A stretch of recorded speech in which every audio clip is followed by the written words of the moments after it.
G'day, Wrenchy Phil here on another self-defense video for you.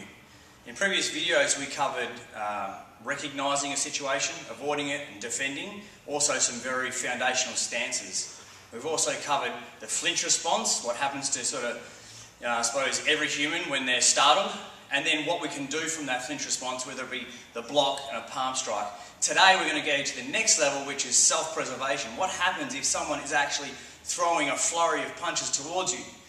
So I'm going to borrow Patrick for this one here. This particular technique we call the shield and the pike.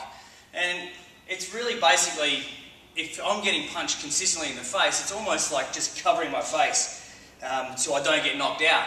But what we want to try and do is do it a little bit more tactically so we can make sure that we move into the attack. What you don't want to do is stand still at that punching range and just get unloaded on. So there's two things that you want to do, either get in or get out. So that's sort of working on, again, the human traits of fight or flight inside of you. So we'll use Patrick here. If I was in my low ready stance and I was unaware of what was going on, maybe that first strike came in, I flinched. Secondly, I want to cover my face as much as I can in the shield and pike and then burrow myself in and push away to gain some distance. So in a sense, I'm really just blocking my face so I can continue the fight.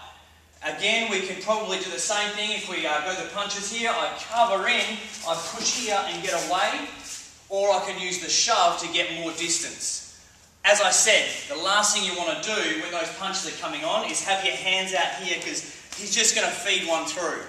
So covering your face, protecting the knockout zone is probably one of the most important points to do when in a self-defense situation from someone continually striking you. So the shield and pike, actually the front hand comes up nice and high on the head, a bicep on your cheek, and the other hand nice and high on your head. These techniques have been around for years and years and years. Back in the Roman days when they used to use a shield and a pike, this is the same thing. We're shielding our face from being knocked out, and our pike's right here ready to attack or push to disengage. So one last time, I'm in my low ready, maybe he's done a wild swing and I've flinched. Now he's going to continue throwing punches, so rather than getting standing here, I'm going to shield, in, pike in, and push away, and then probably finish with some big, loud verbal command like, back off, leave me alone. So that technique is the self-preservation technique that we're working on if someone's striking continuously on us. Stay tuned for the next video coming up soon.